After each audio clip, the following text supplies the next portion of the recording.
obviamente no en nuestro medio, pero sí en parte de Europa, Asia, África y países alrededor del Mediterráneo, ¿no? Entonces, ya habíamos visto que las talasemias asumen el nombre del déficit de la cadena o de la ausencia de la cadena que se está sintetizando, ¿no es cierto? Si les ponen alfa-talasemia, inmediatamente ustedes tienen que pensar que el déficit es de las cadenas alfa. Y si les hablan de beta-talasemias, el déficit es de las cadenas beta. Entonces eso es fácil de recordar, chicos, fácil de recordar. Entonces, ¿cuál va a ser la consecuencia fisiopatológica inmediata del déficit de estas cadenas alfa y beta? La falta de síntesis de hemoglobina, pues, ¿sí o no? Porque en realidad la globina es parte de esa estructura, ¿no es cierto?, tetramérica, como es la hemoglobina. Entonces, una ausencia, un déficit en estas cadenas va a traer como consecuencia una deficiente hemoglobinización de los precursores eritroides. Es por eso que los glóbulos rojos tienen un volumen corpuscular medio disminuido, pues, ¿no es cierto? Entonces son pequeñitos porque tiene ausencia justamente de hemoglobina. Entonces, y finalmente eso se traduce en microcitosis, pues, ¿no? Incluso puede haber hipocromía. Entonces, pero los glóbulos rojos no pueden ser, pues, no pueden circular con una alteración en su estructura. Entonces esos glóbulos rojos tienden a ser destruidos, por eso hay una eritropoiesis ineficaz o un aborto intramedular. Inmediatamente tienen que pasar a apoptosis, pues, ¿no?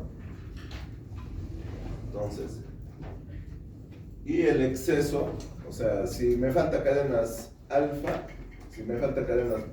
las cadenas beta van a tratar de suplir esa ausencia. ¿Entienden? Entonces, ese exceso de cadenas sobrantes se precipita en el eritroblasto, en el hematía inmaduro, y produce eritropoiesis ineficaz. Al precipitar la hemoglobina, inmediatamente ese glóbulo rojo tiene que ser destruido, ¿no? Y obviamente la alteración morfológica del eritrocito va a traer hemólisis, ¿no? Entonces, hay un desbalance entre las cadenas deficitarias y las cadenas no deficitarias. Y las que van a precipitar son las cadenas no deficitarias, pues, ¿no? En tratar de equilibrar esa ausencia, empiezan a alterar la estructura de la hemoglobina y a precipitar. Entonces, lo otro que tienen que recordar es que las cadenas alfa están sintetizadas por 4 genes y las cadenas beta por 2 genes. ¿Me entienden? Eso es otra diferencia importante.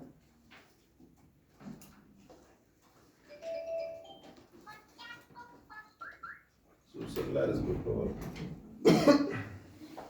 Entonces, el cuadro clínico va a depender de cuántos genes están alterados, de cuántos de esos genes de las cadenas alfa están alterados. Entonces, es fácil deducir que cuanto más genes estén alterados, va a haber un peor o un mejor cuadro clínico, o un leve cuadro clínico. Si tengo, digamos, 4 genes alterados, entonces voy a tener un síndrome clínico florido, ¿sí? Entonces, de repente, hasta el recién nacido va a ser incompatible con la vida, ¿no? O van a ser muertos. Entonces, si yo tengo un gen alterado, probablemente el paciente esté de repente hasta asintomático, ¿no?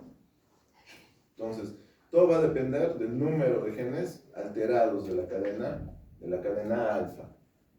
Entonces, por eso, por ejemplo, acá, la alteración, la delección afecta a los 4 genes, y eso se conoce como síndrome de hidropesía fetal por hemoglobina baja, ¿no es cierto? Es un cuadro incompatible con la vida. Y habíamos visto que la hemoglobina baja se da por 4 cadenas gamma, ¿no? Es una gamma 4, ¿no es cierto? ¿La cadena gamma en qué hemoglobina está? La A1, ¿qué hemoglobina es? Entonces tiene que ser alfa 2, beta 2. La 2, alfa 2, ¿ah? No, delta 2. Delta 2. La hemoglobina fetal es gamma 2. Acuérdense. O sea, si a mí me hacen una electroforesis a mí ahorita en este momento, me toman una muestra. Para empezar el estudio de las hemoglobinas se hace con electroforesis. ¿Estamos claros? O sea, si yo quiero hacer un análisis de todos ustedes, ahorita hacemos un screening y tomamos muestras, ¿qué examen le voy a indicar al paciente? Hágase una electroforesis de hemoglobinas. En esa electroforesis de hemoglobinas, el 97.5% de toda la clase va a tener la hemoglobina A, o también en otras bibliografías van a encontrar como A sub 1. Esa hemoglobina está constituida por 2 cadenas alfa y 2 cadenas beta. El otro tipo de hemoglobina que hay en nuestro cuerpo, que está en menos porcentaje, que está más o menos en un 2.5%, es la hemoglobina A2 o A sub 2. Esa hemoglobina está constituida por 2 cadenas alfa y 2 cadenas delta. ¿Estamos claros? Y menos del 1%, a pesar que somos adultos, menos del 1% está constituido por la hemoglobina fetal. ¿Me entienden? La hemoglobina fetal, que es la alfa 2, gamma 2. ¿No es cierto? Hasta ahí está todo claro, ¿no es cierto? O sea, todos tenemos un porcentaje mínimo de hemoglobina fetal que se corresponde con menos del 1%. Tenemos hemoglobina A2. La hemoglobina A2 es alfa 2, delta 2. Entonces, esta hemoglobina va a ser importante para tratar de suplir, por ejemplo, a las cadenas deficitarias beta, ¿sí o no? ¿Sí o no? Va a empezar a tratar de aumentar su concentración para tratar de suplir pues, esa cadena, sobre todo en las beta-talasemas, ¿no? Entonces, cuando hay 3 genes alterados, se va a producir la enfermedad de la hemoglobina H, ¿no? Que es la beta 4, ¿no? Acá el paciente puede tener anemia hemolítica hipocrónica, microcítica, esplenomegalia, ¿no? Si hacemos una electroforesis de este paciente, el 70% de la hemoglobina es hemoglobina A, ¿no? Y el 30% es hemoglobina H, beta 4. El rasgo alfa talasémico cuando la deleción afecta dos genes, porque los otros 2 genes van a tratar de compensar pues, esa falta de síntesis o ausencia de síntesis de las cadenas alfa, de las otras cadenas alfa. Entonces va a haber un discreto descenso de la hemoglobina, microcitosis y hipocromía, ¿no? La hemoglobina A2 y la hemoglobina fetal son normales y les hacemos electroforesis a estos pacientes. Y si hay un solo gen, puede ser incluso un paciente totalmente asintomático, solo tiene un rasgo talasémico. No hay clínica ni anemia, el volumen corpuscular medio incluso está normal o ligeramente disminuido, ¿no es cierto? A veces los diagnósticos incluso son por hallazgos en exámenes médicos, ¿no? Hallan una microcitosis, le hacen seguimiento, le hacen la electroforesis y encuentran la composición de su hemoglobina y ahí se dan cuenta que es un paciente que tiene estas alteraciones genéticas. Entonces no se olviden que la expresión de 4 genes se traduce en la síntesis de las cadenas alfa. Entonces, igual, ¿no? El déficit de las la beta-talasemia es el déficit de cadenas beta, ¿no? Por mutaciones puntuales de las cadenas beta. Si es B, eso también lo hemos revisado anteriormente, si es B con un signo como superíndice más, o significa que hay una disminución en la síntesis de esas cadenas beta. Y si es una beta con un superíndice 0, significa que hay una ausencia total de síntesis de esas cadenas beta. Entonces, obviamente, clínicamente, ¿cuál va a ser peor? La ausencia total, pues no, porque no tengo nada de nada. En este caso de las beta-talasemias, la poca cantidad de hemoglobina que se sintetiza es totalmente normal. No es una hemoglobina anómala. es una hemoglobina normal, porque no hay una alteración estructural, como lo es, por ejemplo, las anemias falciformes. Entonces acá hay una disminución o ausencia de la hemoglobina A2, porque obviamente de la hemoglobina A o A sub 1 en algunos libros, ¿por qué? Porque no se va a sintetizar por las cadenas beta. ¿Sí o no? Entonces va a haber un aumento de la hemoglobina A2, tratando de suplir pues esta deficiencia, y también de la hemoglobina fetal. Entonces, eso trata de suplir esas deficiencias, ¿no? Entonces, ¿qué sucede? Que el exceso de las cadenas alfa libres van a precipitar, pues. Entonces, y precipitan hacia la membrana del eritrocito. Entonces, ese glóbulo rojo alterado tiene que ir a apoptosis, ¿no? Y aborto intramedular. Entonces, hay una exaltación de la eritropoiesis, por así decirlo, con hepatoesplenomegalia. Imagínense, son niños que nacen con estas deficiencias. Entonces, ¿qué sucede? Baja su hemoglobina, entonces estimula pues, la eritropoiesis, y ese estímulo crónico de la eritropoiesis, porque todos los días nosotros hacemos hemólisis. No, pues, ¿no es cierto? ¿Quién de nosotros hace hemólisis? Yo creo que nadie. Entonces, pero imagínense que esa eritropoiesis esté constantemente estimulada por tratar de compensar esos glóbulos rojos que se destruyen. Entonces empieza a haber deformaciones óseas en los niños, ¿me entienden? Entonces, y una de esas deformaciones óseas es ese cráneo en cepillo, es un ensanchamiento del diploide, ¿no es cierto?, de la calota, se ensancha, entonces se hace más notoria, ¿no?, en los exámenes de rayos X. Ahí vamos a ver como una especie de cepillo entre diploide y diploide. Entonces, más o menos esta es la fisiopatología de las beta-talasemias. En realidad los que tienen más expresión clínica son pues los homocigotos, ¿no es cierto? Los individuos homocigotos.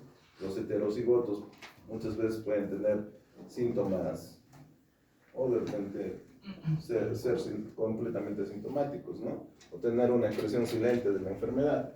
Entonces, si hay una falta total de la producción de cadenas beta, entonces, como consecuencia de esa falta va a haber un exceso de cadenas alfa, ¿no es cierto? Entonces, esas cadenas alfa precipitan y eso estimula el aborto intramedular de los eritroblastos, la hemólisis de los hematíes en sangre periférica, y al destruirse los hematíes en sangre periférica, ¿qué va a producir? Ictericia, pues, ¿no?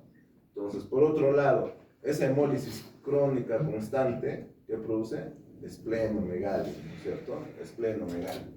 Entonces, pero el problema de la esplenomegalia, o sea, si bien es cierto, el vaso empieza a destruir los glóbulos rojos, y eso estimula el crecimiento del vaso, pero llega un momento en que esa esplenomegalia es incluso deleteria para el paciente y ocasiona un cuadro que se llama hiperesplenismo, y ese hiperesplenismo se traduce en leucopenia, trombocitopenia, ¿no? Lo que les preguntaron en el examen,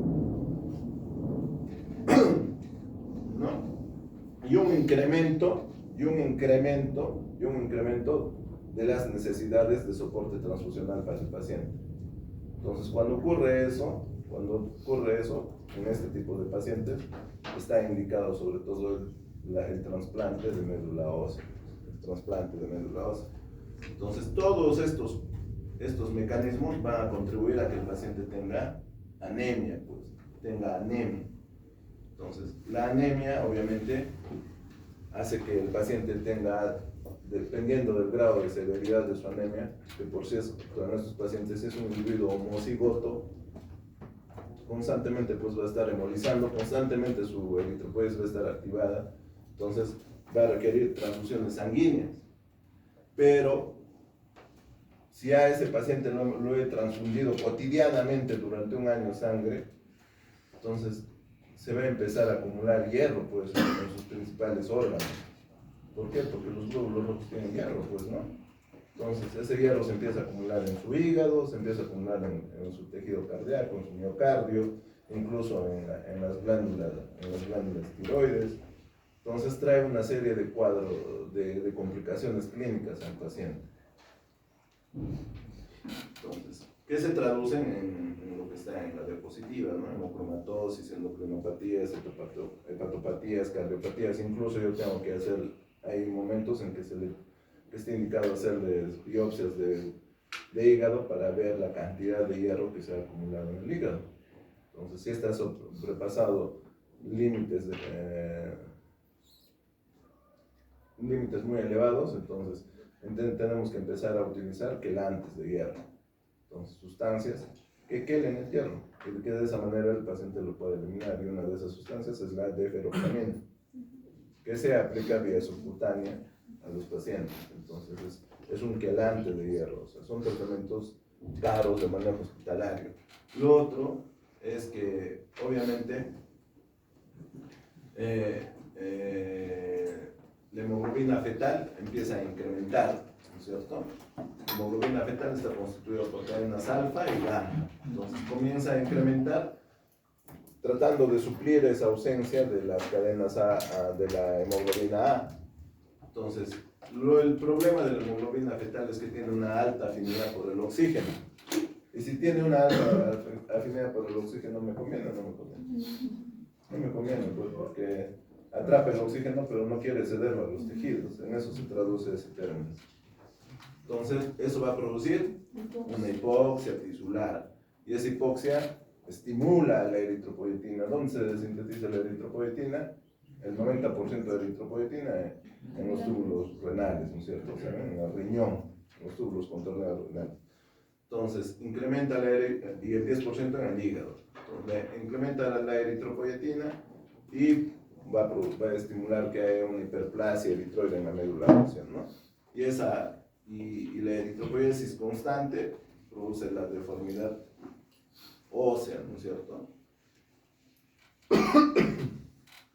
O un incremento de necesidades de ácido fólico, porque yo para mi eritropoiesis no solo necesito hierro, pues, ¿no? Necesito otros sustratos que hemos visto, ácido fólico, vitamina B12, pero sobre todo ácido fólico. Ustedes recordarán que los depósitos de ácido fólico solo nos duran 3 meses, a diferencia de los depósitos de cobalamina, que nos duran hasta 4 años aproximadamente. Entonces, ¿qué es lo primero que se va a acabar si constantemente estoy haciendo el ácido fólico? Entonces, esos pacientes pueden hacer también anemias megaloblásticas. Está claro, chicos, ¿no es cierto? Después en el examen no sé qué más. Entonces, igual, ¿no? Los tipos de beta-talasemia están en función del grado de afectación genética de los genes que se encargan de la síntesis de las cadenas beta. Cuanto más afectación, si los dos genes que se encargan de la síntesis de la cadena beta tienen alteraciones cromosómicas, entonces este paciente va a tener un cuadro mucho más florido, como el de la beta-talasemia mayor, que es el cuadro mucho más precipitado. La talasemia intermitente es un cuadro clínico intermedio entre la menor y la mayor. La mayor, obviamente, el individuo es homocigoto, ¿no? Quiere decir que sus dos genes están comprometidos, ¿no? Es una forma más grave de anemia hemolítica congénita. Se caracteriza por una anemia muy intensa, todo lo que hemos explicado en la fisiopatología, ¿no? Todo el cuadro florido, ¿no? Generalmente tienen hemoglobinas menores a 7, por lo cual son pacientes que constantemente hay que transfundirlos, si yo le pido una lámina periférica, voy a ver microcitosis con hipocromía. La hemoglobina A está ausente o está disminuida, porque no tengo pues cadenas beta para formar la hemoglobina. Y hay un incremento de la hemoglobina fetal, fíjense, 60-95%, si yo le hago ese análisis de electroforesis, ¿no? Fíjense este ensanchamiento del diploide.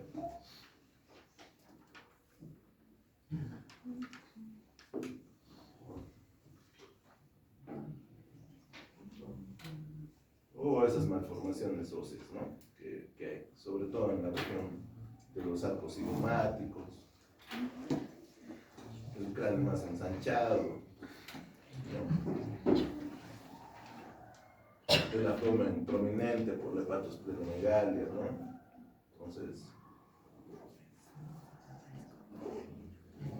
la anisopoiquilocitosis o anisocitosis es glóbulos rojos de diferente tamaño y poiquilocitosis de diferente forma, ¿no?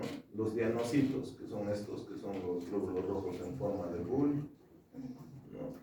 Vamos por acá, ¿no? Acá es bien notorio que también.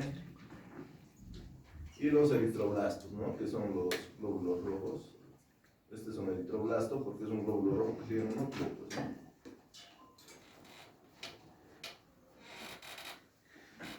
Entonces, ¿cuál es el tratamiento en general de las talasemias? Va a depender, pues, de si es un individuo, si es un portador, si es un heterocigoto, si es un homocigoto, etc., ¿no es cierto? Entonces, si es un portador, tal vez solo es una conducta vigilante, expectante, nada más, ¿no es cierto? Pero si es un paciente homocigoto, entonces en este paciente tengo que tener especial cuidado y voy a hacer todo el esquema, ¿no? Si tiene anemia severa, tendré que transfundirlo. De repente va a llegar un momento en que va a cursar con hiperesplenismo y ese paciente de repente tiene que ir a una esplenectomía, ¿no es cierto? Para que no continúe complicándose. Y el hiperesplenismo se traduce por leucopenia, trombocitopenia y un aumento en las necesidades transfusionales. Entonces, los quelantes de hierro, obviamente lo tengo que utilizar si el paciente está haciendo hemocromatosis, ¿no? Que es una complicación de tanto soporte transfusional que le estoy brindando al paciente. El único tratamiento curativo, por si acaso, es el trasplante halogénico de precursor sematoide, el trasplante de médula ósea. Pero ustedes saben que para hacer un trasplante de médula ósea tengo que tener un familiar emparentado. ¿Entienden? Un familiar histocompatible. Entonces, y eso complica un poco, pues, mis aspiraciones, ¿no? Porque no todos los pacientes con indicación de trasplante tienen un familiar emparentado, pues, ¿no?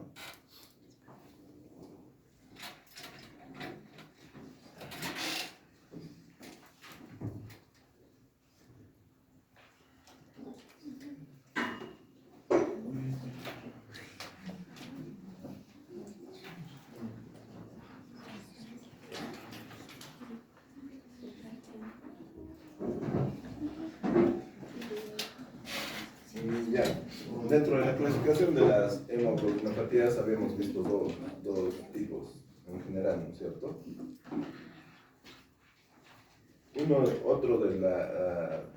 Una de las importantes es estas, las hemoglobinopatías estructurales,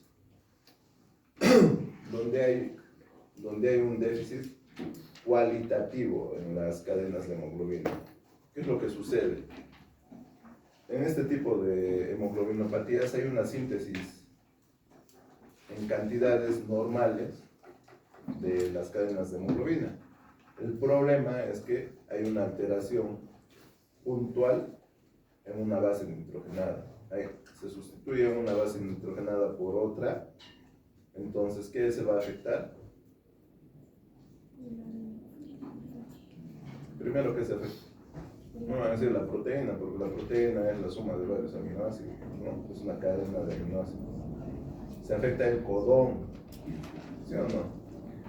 ¿Se acuerdan de genética? ¿Saben qué es un codón inserto? Es una tripleta de bases nitrogenadas. Entonces, si yo sustituyo una base nitrogenada, entonces, ¿qué se va a alterar? Se va a alterar el codón. ¿Y el codón de qué se encarga? De la expresión de un aminoácido.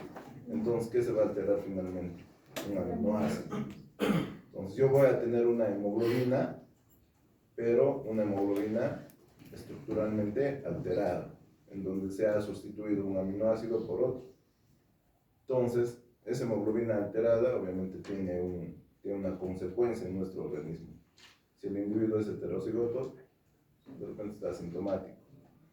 Si el individuo es homocigoto, sí o sí va a ser la enfermedad. Eso tiene que estar grabado en vuestra cabeza. ¿Está bien? Entonces, lo mismo. Entonces, una de las hemoglobinopatías más frecuentes de estas estructurales o cualitativas, no cuantitativas. Las cuantitativas es las que hemos revisado, o sea, cantidad, ¿no?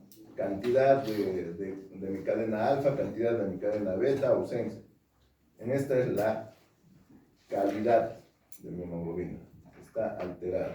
Entonces, una hemoglobinopatía cualitativa o estructural. Entonces, una de las más frecuentes es la hemoglobinopatía S.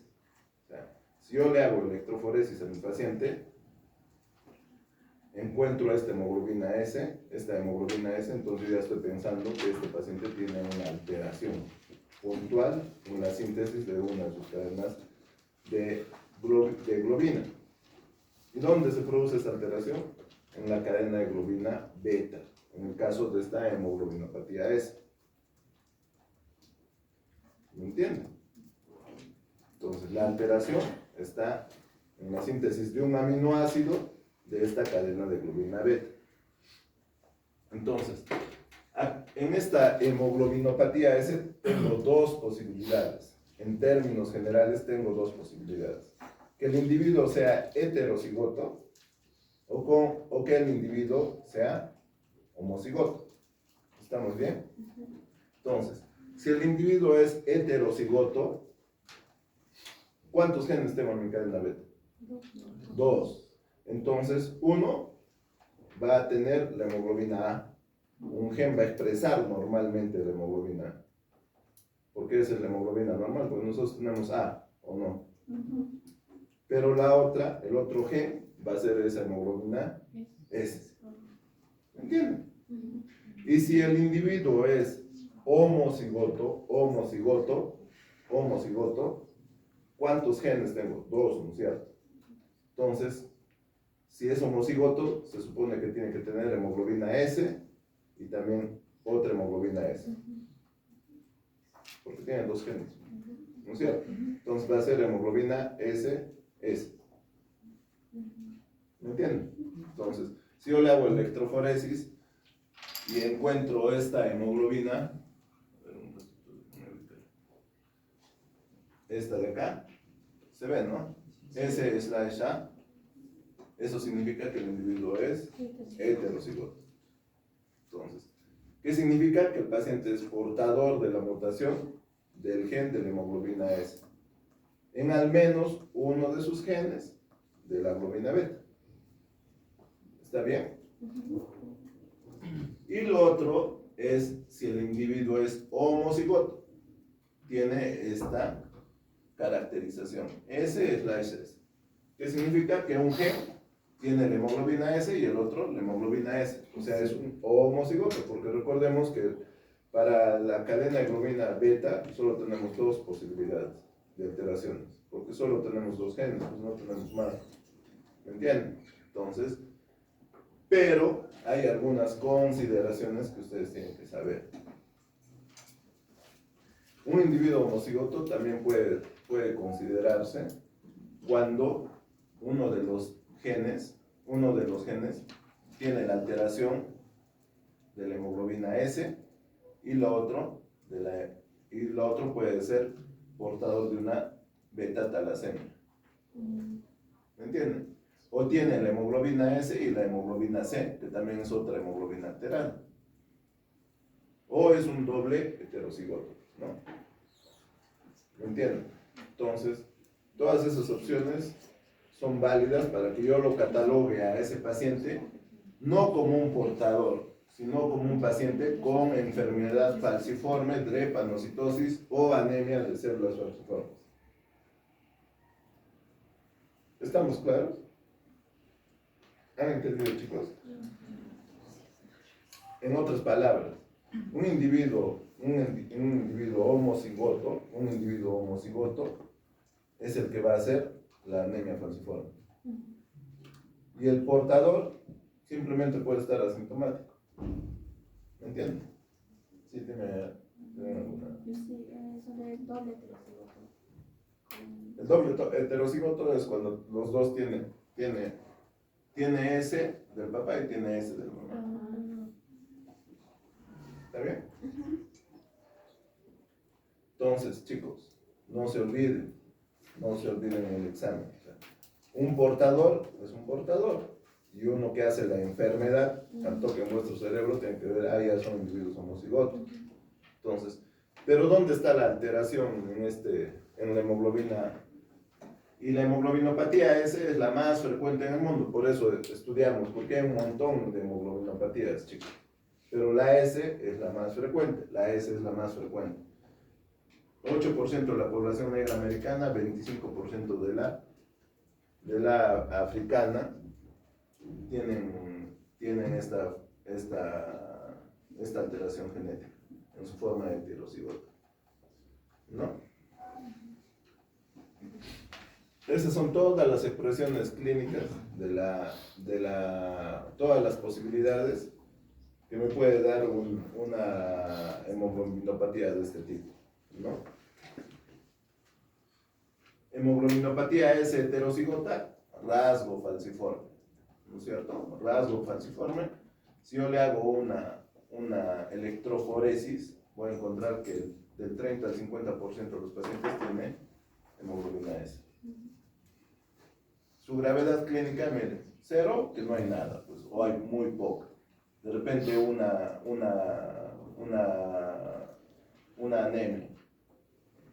anemia leve, ¿no?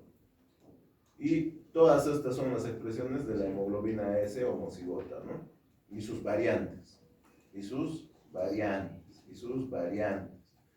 Si es homocigota pura, anemia de células falciformes, el 85% en la electroforesis va a ser hemoglobina S. Hay muchas diferencias, pues, ¿no? Entonces, el cuadro es florido, ese paciente va a hacer crisis vasoclusivas o crisis vasoclusivas crónicas, ¿no? Y sus variantes, la hemoglobina S, o se ha heredado un gen de la beta-talasemia, la hemoglobina S con hemoglobina C, la hemoglobina S con hemoglobina D, la hemoglobina S con hemoglobina beta. Entonces, esas son sus variantes que también pueden dar anemia de células falciformes, chicos. Entonces, voy a tener dos tipos de pacientes, unos con rasgo falciforme y otros que hacen la enfermedad denominada drepanocitosis, ¿no? Entonces, la hemoglobinopatía S se transmite de forma autosómica codominante y su base genética estriba en la sustitución de una base nitrogenada, la timina, por la adenina. Entonces, cuando yo sustituyo esa base nitrogenada, ¿qué va a hacer? Sale valina y entra ácido glutámico. En la posición sexta de la cadena beta de la globina. ¿Está bien? Entonces, el hecho que haya una sola base nitrogenada alterada va a cambiar la expresión de mi aminoácido y me va a cambiar la expresión de mi proteína en total. Eso está claro, chicos. Porque las proteínas tienen una expresión de aminoácidos típica para cada proteína. Entonces, ¿qué es lo que sucede? Los glóbulos rojos, sobre todo los glóbulos rojos desoxigenados, los que ya han cedido oxígeno, son susceptibles a la acción del estrés oxidativo. Entonces, esos glóbulos rojos tienden a adherirse al endotelio y a cambiar de forma. Y la forma que adoptan justamente es esta forma de os o drepanocito. Estos glóbulos rojos, otro problema que tienen es que tienen al desoxigenarse, tienen mucho mayor predisposición a la adherencia hacia los granulocitos, sobre todo hacia los neutrófilos. Entonces, por eso ustedes ven ahí un neutrófilo. Entonces,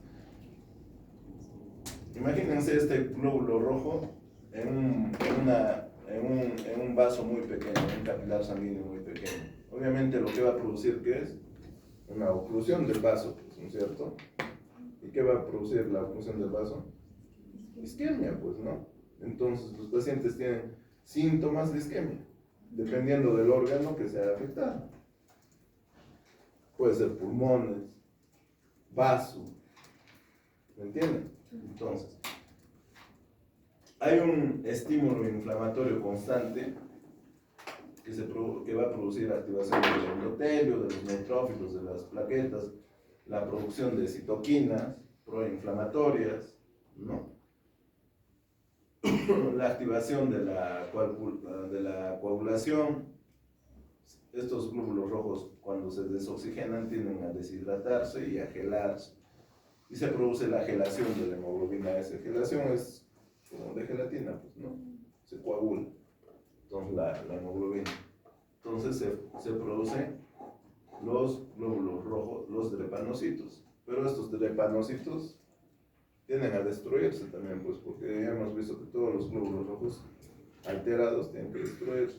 Entonces, van a producir cuadros crónicos de hemólisis. ¿Me entienden?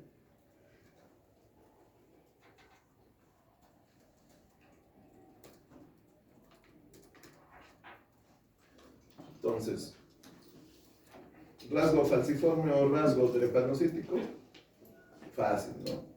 Entonces, son pacientes generalmente asintomáticos, no tienen ninguna manifestación por lo general, pero hay algunas excepciones, sobre todo en condiciones de hipoxia, infecciones o deshidratación, a veces como consecuencia de ejercicios extenuantes, ¿no? Que pueden producir hematuria, ¿no? Generalmente el hemograma es normal y las pruebas de escrutinio para falciformación son positivas. Entonces, yo le hago una electroforesis a mi paciente, ¿no? Le hago una electroforesis para ver su composición de su hemoglobina y vamos a demostrar que solo tiene de hemoglobina A el 55 a 60% y el 30 a 50% de hemoglobina S. O sea, voy a encontrar ese tipo de hemoglobina S en mi paciente, en ese porcentaje. Entonces yo ahí hago mi diagnóstico que ese paciente es un portador. ¿Me entienden? Entonces, ¿cuál es mi actitud frente a este paciente? Obviamente le diré que no se exponga, pues que no haga ese tipo de ejercicios extenuantes. ¿Me entienden? Entonces, sobre todo es consejería genética. No tiene que estar en sitios donde se produzca hipoxia tisular, ¿no? Sobre todo en la altura. Por eso hay pacientes de raza negra que suben a la altura y pueden hacer falciformación. ¿Me entienden? Siendo portadores.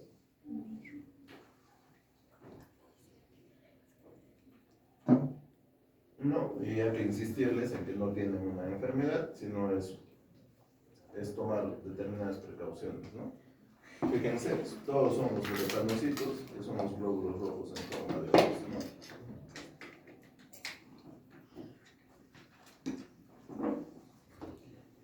En cambio, la enfermedad de células falciformes es porque sé que el individuo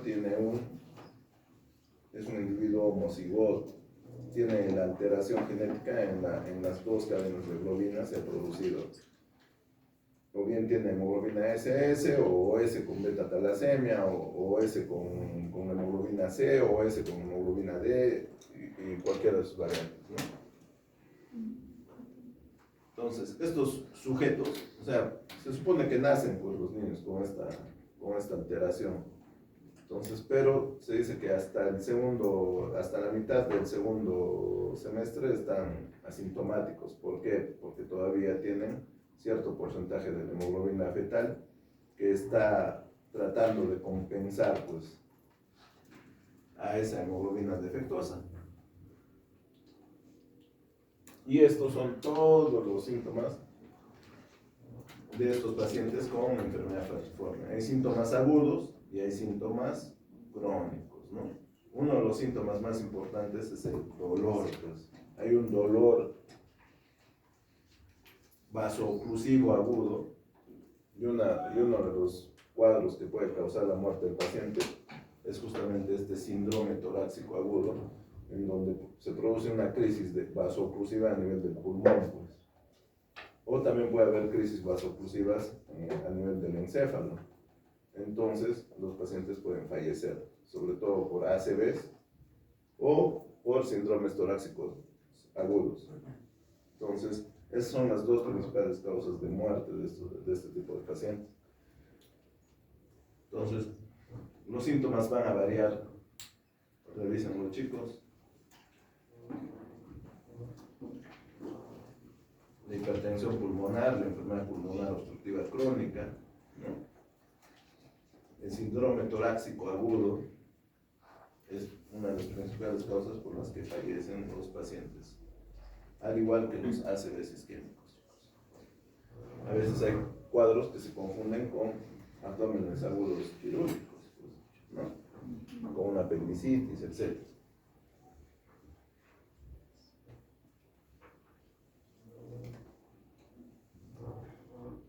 Entonces, el diagnóstico, como ustedes ven, la anemia es normocítica, normocrómica y regenerativa.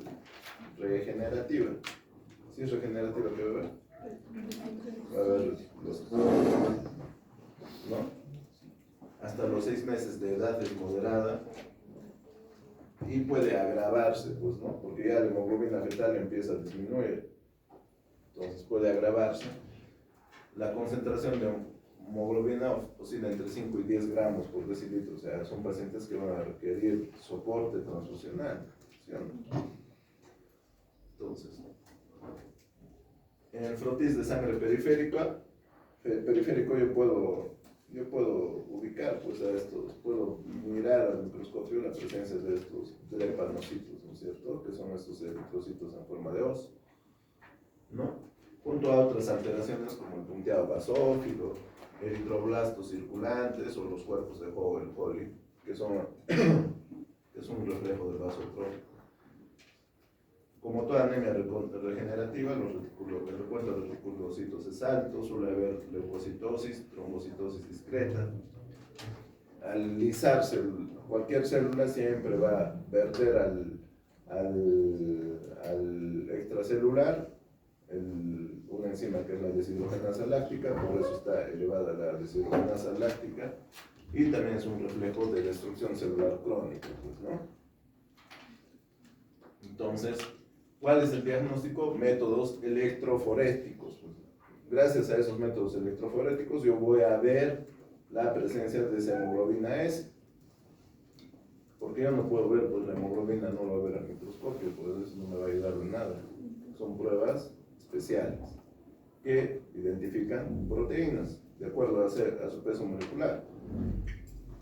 O métodos cromatográficos de alta resolución, ¿no? Que son utilizados para diagnóstico, ¿no? Fíjense la composición de la hemoglobina. La hemoglobina se muestra la banda de hemoglobina S, que emigra más lentamente que en la hemoglobina fetal, representando el 75 a 95% de la composición. La concentración de la hemoglobina A2 es normal o ligeramente incrementada, ¿no? Y la de la hemoglobina fetal es variable. No hay hemoglobina A. ¿Cuál es nuestra principal hemoglobina en nuestro cuerpo? Justo esta, la que no existe. Entonces, imagínense todo el padecimiento de estos pacientes. Entonces, vuelvo a decir, el problema de los glóbulos rojos es cuando se desoxigenan, cuando se ve el oxígeno en los tejidos. Ahí no tiene la capacidad de mantener su estructura y sufre esos eritrocitos tienden a adherirse sobre todo a los neutrófilos, tienden a adherirse al endotelio y cambian de estructura. La hemoglobina empieza a gelarse y obviamente se forman los drepanocitos. Lo dejamos ahí.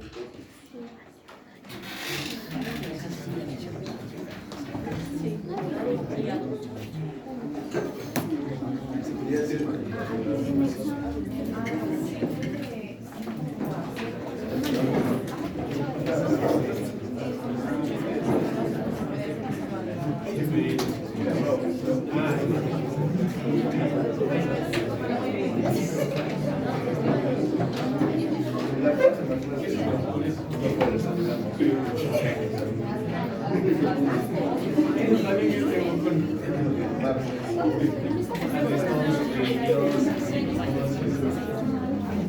Antes no estaba.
¿Sí o no?